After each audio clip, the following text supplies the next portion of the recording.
নমস্কার বন্ধুরা। এ কি পূর্ণিমা তো পুরোপুরি মাতলামি করতে শুরু করে দিয়েছে। হ্যাঁ বন্ধুরা, আজকের এপিসোডে আমরা এরকমটাই দেখতে চলেছি। তো বাংলা সিরিয়াল সমাচারে তোমাদের স্বাগত জানিয়ে চলো দেখে নিই কী হতে চলেছে আজকের এপিসোডে। গল্পের শুরুতে আমরা দেখতে পাচ্ছি যে মহারাজের বোন পূজারিনীকে ফোন করে সবটা জানাচ্ছে যে মহারাজ কিছুতেই বাড়ি ফিরতে চাইছে না। পূজারিনী তো এটা শুনে খুব খারাপ হয়ে যায় তার মনটা, যে কি তার মানে অষ্টমঙ্গলা তো যেতে চাইছে না। বোন তখন বলে যে না, সেটা যাবে, বলছে এখান থেকেই ডাইরেক্ট চলে যাবে।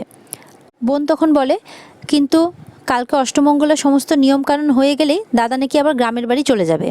পূজারিনী তো শুনে খুব অবাক হয়ে যায়, খুব রেগেও যায় যে সবসময় যা চাইবে তাই করবে, মামার বাড়ির আবদার নাকি, যাবে বললেই হলো।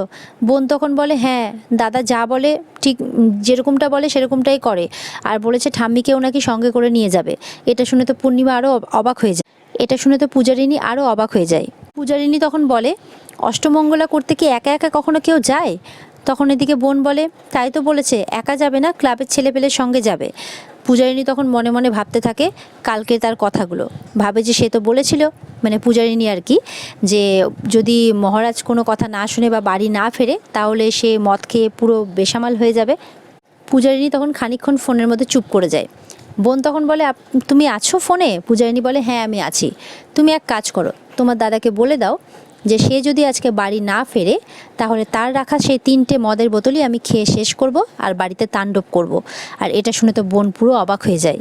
এদিকে দেখা যায় মহারাজ ক্লাবের ঘরে বসে আছে, আর মহারাজের সামনে ঠিক লাইন দিয়ে তার পরিবার বসে আছে, আর সবাই মহারাজের দিকে তাকিয়ে আছে।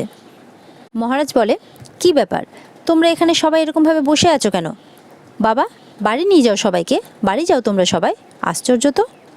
তখনই মহারাজের বোন দৌড়াতে দৌড়াতে চলে আসে, এসে মহারাজকে পূজারিনীর খবরটা দেয়। বোন বলে যে বন্ধু বলেছে যে 3টে মদের বোতলই শেষ করে দেবে। তখন মহারাজ বলে বল বল শেষ করে দিতে বল, 3টে শেষ করবে ভেঙে চুরে, আমি 6টা নিয়ে আসবো। তখন বোন বলে না রে, ভেঙে শেষ করবে না, খেয়ে শেষ করবে। মহারাজ তো এটা শুনে খুব অবাক হয়ে যায়। মহারাজ বলে শোন, ওটা মদ, হ্যাঁ ওটা না দুধ লস্যি বা শরবত নয়, খেয়ে শেষ করবে। এই বলে মহারাজ আবারও ক্লাব ঘরের দিকে যেতে থাকলে বোন বলতে থাকে আর দাদাকে বলতে থাকে বাড়ি চল। এদিকে মহারাজের বাবা বলে এই তোরা কি কথা বলছিস রে? মহারাজ বলে বাবা না না কিছু হয়নি, তুমি বেশি চাপ নিও না। বোন বলে এটা চাপেরই ব্যাপার, তুই চল তাড়াতাড়ি, না হলে বন্ধু বলেছে খেয়ে তাণ্ডব করবে। আর এটা শুনে তো মহারাজ আরও অবাক হয়ে যায়। এদিকে মহারাজ মনে মনে পূজারিনীর কথাই ভাবতে থাকে, আর ওদিকে সবাই মিলে মহারাজকে প্রশ্ন করতে থাকে যে এই কী হয়েছে রে তোদের, মিলি বলতো কী হয়েছে। ঠাম্মি তখন মহারাজকে এসেও জিজ্ঞাসা করে এই কী হয়েছে রে।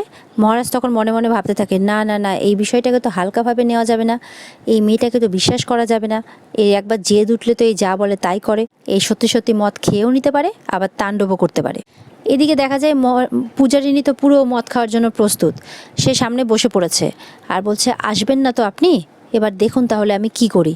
এই বলে একটা গ্লাসের মধ্যে পুরো ঢেলে ফেলেছে, আর বলছে যে আর দেখছে যে কি বাজে গন্ধ, আর বলছে এই বাজে গন্ধওয়ালা জিনিসটা খেতে আপনার এত ভালো লাগে যে আপনি বাড়ির সবাইকে ভুলে গেছেন আর বাড়ি ছেড়ে চলে যাওয়ার কথা ভাবছেন, দেখাচ্ছি মজা। আর এই জিনিসটা খেলে মা যে নাকি আপনার প্রাণ, তাকেও ভুলে থাকা যায়, তবে দেখি আমি খেয়ে কি হয়। বলেই পূজারিনী যেই মুখে এক ঘোট দিয়েছে সেই বলে এক ছি, এটা খাওয়ার, এটা তো জঘন্য, জঘন্য বলাও ঠিক হবে না, এটা তো অপেয়, ছি কেন যে খায় লোকে এসব। কিন্তু তখন পূজারিনী বলে যে না, খাবো যখন একবার বলেছি তখন আমাকে খেতেই হবে, আর খেয়ে আমি তাণ্ডবও করব। এই বলেই পূজারিনী নিজের নাক টিপে ধরে পুরো গ্লাসটা খালি করে দেয়। এক গ্লাস খেয়েই তো পূজার অবস্থা একেবারে নাজেহাল, তার গলা জ্বালা করছে, বমি পাচ্ছে, তার পুরোপুরি নাজেহাল অবস্থা। আর শুধু বলছে হে মা সিদ্ধেশ্বরী, আমি কি খেয়ে ফেললাম, আমার গলা জ্বলে যাচ্ছে, গা গোলাচ্ছে, বমি পাচ্ছে, আমার কি হলো। কিন্তু তারপরেও পূজারিনী বলে যে না, আমার এই এক গ্লাসেই থেমে থাকলে হবে না, আমাকে ওই 3টে বোতলই শেষ করতে হবে। এরপর পূজারিনী হাজারো কষ্ট হওয়া সত্ত্বেও গ্লাসের পর গ্লাস খেতেই থাকে। এদিকে দেখা যায় মহারাজ বাইকে করে শিবকে নিয়ে তাড়াতাড়ি করে বাড়ি ফিরছে। শিব তো প্রশ্ন করতে থাকে কি হয়েছে বলতো, মিলি তোকে কি বললো বলতো যে তুই এত তাড়াহুড়ো করে বাড়ি ফিরছিস। মহারাজ বলে ও যাই বললো সেটা যাতে সত্যি না হয় এটাই প্রার্থনা কর। শিব তো কিছুই বুঝতে পারে না। শিব বলে তার মানেটা কি? মহারাজ বলে বলছি না প্রার্থনা কর। তখন শিব বলে হে মা সিদ্ধেশ্বরী, আমার দাদা যেটা বললো সেটাই যাতে হয়, সেটা যাতে না হয় আর কি, রক্ষা করো আমাদের। মহারাজ বলে প্রার্থনার কি ছিরি বা প্রার্থনা করছিস না হেয়ালি করছিস? মহারাজ এদিকে মনে মনে বলতে থাকে, আর যাই করুন আপনি প্লিজ মদটা খাবেন না, মদটা কিন্তু প্লিজ খাবেন না, এটা বলতে থাকে। এদিকে দেখা যায় পূজারিনী একটা বোতল কোনো রকমে শেষ করেছে, তাও হয়তো একটু আছে। আর এখানেই পূজারিনীর মাতলামি শুরু হয়ে গেছে। সে ঠিক করে হাঁটতেও পারছে না, আর বলে আমার লালটু কোথায়, মানে তার টেপ রেকর্ডার। আর টেপ রেকর্ডারটা নিয়ে সে গান শুনতে থাকে আর নাচতে থাকে। পূজারিনী সমানে নাচতেই থাকে, সে তো খাটের উপরেও চড়ে বসেছে নাচার জন্য। আর তখন মহারাজ এসে হাজির। মহারাজ বলে, এ কি করছেন আপনি? আপনি তো দেখছি একটা কেলেঙ্কারি বাঁধিয়ে ছাড়বেন, কি করছেন আপনি? আর ওদিকে পূজারিনী তো নাচতেই মগ্ন, সে নাচতেই থাকছে। মহারাজ বলেই যাচ্ছে, মহারাজের কোনো কথা তো তার যেন কানেই যায় না। এদিকে মহারাজকে সাথে নিয়েও নাচতে শুরু করেছে। মহারাজ তখন কোনো রকমে নিজের হাতটা পূজারিনীর হাত থেকে ছাড়িয়ে তাড়াতাড়ি গিয়ে দরজাটা বন্ধ করে। আর সমানে বলে যাচ্ছে, কি করছেন এগুলো, শুনুন, মাথাটা খারাপ হয়ে গেল নাকি, শুনুন। আর তখন হঠাৎ করে চোখ যায় সেই মদের বোতলের দিকে মহারাজের। বোতলটা হাতে নিয়ে মহারাজ বলে, একটা গোটা বোতল টিকিয়ে দিয়েছে।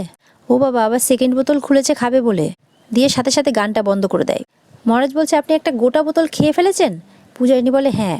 বলছে, আপনি আবার সেকেন্ড বোতলটাও খুলেছেন খাবেন বলে? পূজারিনী বলে, হ্যাঁ। মহারাজ বলে, আপনার কি মাথা খারাপ হয়ে গেছে? মহারাজ বলে, এই shut up, get out, get out. মহারাজ তো অবাক হয়ে যায়। মহারাজ বলে, আমার ডায়লগ আমাকেই ছাড়ছেন? মানে নেশার ঘোরে মহারাজের করা ব্যবহারগুলো পূজারিনী মহারাজকেই রিটার্ন দিচ্ছে আর কি। মহারাজ তো বুঝতে পেরেছে পুরো নেশা হয়ে গেছে। পূজারিনী বলে, ওই 3টে বোতলই আমি খেয়ে শেষ করব। মহারাজ বলে, হ্যাঁ কি বলছেন আপনি? পূজারিনী বলে, আমি হ্যাট্রিক করব, হ্যাট্রিক। তখন পূজারিনী খাট থেকে পড়ে যেতে থাকলে মহারাজ তাকে ধরে নেয়। পূজারিনী ওই অবস্থাতেও মদের নেশায় ভুলভাল বকে যাচ্ছে।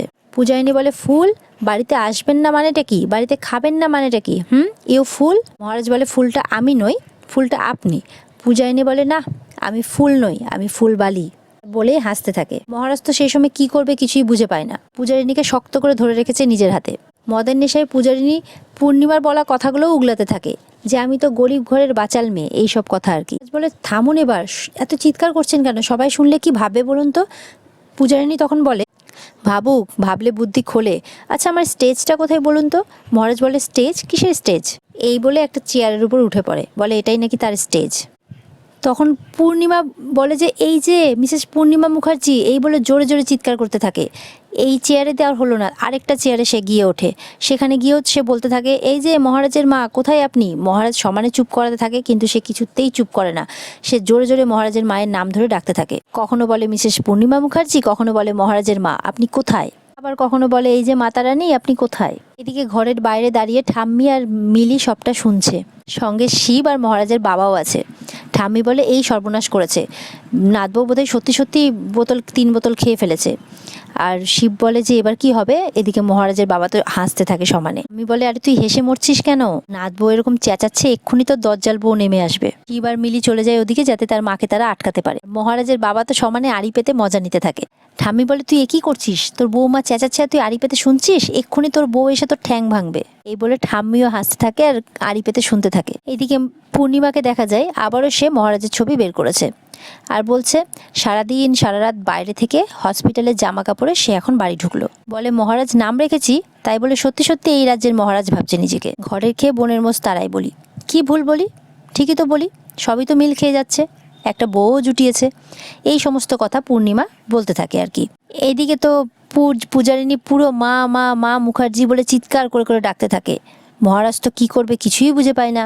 মহারাজ বলে, আমরা তো জানতাম যে মদ খেয়ে মানুষ নেতিয়ে পড়ে, এ তো দেখছি পুরো জেগে উঠেছে। এদিকে ঠাম্মি বলে, বাপ রে কি জোরে বলছে, এত জোরে গলা নাথবউয়ের কানের পোকাটা পুরো বেরিয়ে এলো। তখন মহারাজের বাবা বলে যে, মা, বৌমায়ের তেজ আছে জানতাম, কিন্তু তার গলাতেও যে এত তেজ আছে এটা জানতাম না। কানে একদম তালা লেগে গেল। ঠাম্মি বলে, আরে কানে তালার নিকুচি করেছে, বাড়ি একদম ঝালাপালা হয়ে গেল। আর ঠাম্মি তো পুরো ভয় পেয়ে যায় যে এরকম যদি চিৎকার করে তাহলে তো এক্ষুনি পূর্ণিমা মুখার্জি উপর থেকে নেমে আসবে, কি হবে তারপর, সর্বনাশ। এই রে, এইবার আওয়াজ গিয়ে পৌঁছেছে পূর্ণিমার কানে। পূর্ণিমা বলছে যে, আরে আমার নাম ধরে কেউ চিৎকার করছে না। বলে, কি আশ্চর্য, আমার নাম ধরে কে চিৎকার করবে? এই বলে বাইরে যেতে যেতে থাকে। তখন চলে আসে শিব আর মিলি তার মাকে আটকাতে। দুজনে এসে তার মাকে সরি বলতে থাকে। তার মা বলে, আরে সরি কেন বলছো, কি হচ্ছে এই বাড়িতে? দিয়ে তখন যখনই পূর্ণিমা বেরোতে যাবে তখনই শিব আর মিলি এসে বাইরে থেকে দরজা বন্ধ করে দেয়। এদিকে তো ঘর থেকে আওয়াজ করতে থাকে পূর্ণিমা, এই তোরা আমাকে বন্ধ করলি কেন, দরজা খোল। আর ওদিকে পূজারিনী সমানে পূর্ণিমা মুখার্জি বলে চিৎকার করতে থাকে। পূর্ণিমা বলে, এটা বাচাল মেয়েটার গলা মনে হচ্ছে। এদিকে মহারাজ বলে, আপনি চুপ করবেন। পূজারিনী তখন বলে, তার মুখে হাত দিয়ে মহারাজের, ইস কি কষ্ট, মা সারাক্ষণ বকে তাই না, মা সারাক্ষণ বকে, কি কষ্ট আপনার, এই বলে তার মুখে চোখে হাত বোলাতে থাকে। মহারাজ তো চুপ করে দাঁড়িয়ে দেখে যে হচ্ছেটা কি এসব। পূজারিনী বলে, ওলে বাবালে, ওলে বাবালে বাবা, কি কষ্ট, মাটা সারাক্ষণ বকতে থাকে। মহারাজ বলে, না আর পারছি না, একে তো দেখছি কিছুতেই থামানো যাবে না, পুরো সিচুয়েশনটা তো দেখছি হাতের বাইরে চলে গেল। আর বলে, ধ্যাত যা হচ্ছে হোক, এগুলোই ভাবতে থাকে মহারাজ। আর এখানেই আজকের এপিসোড শেষ হয়ে যায়। তো কি বন্ধুরা, কেমন মাতলামি দেখলে পূজারিনীর, কেমন লাগলো আজকের এপিসোড? দারুণ না? তো চলো, আগামীকালকের এপিসোডের জন্য তো আমরা খুব এক্সাইটেড। কী হতে চলেছে আগামীকালকের জন্য অপেক্ষা করে থাকো। ততক্ষণ পর্যন্ত তোমরা ভালো থেকো, টাটা।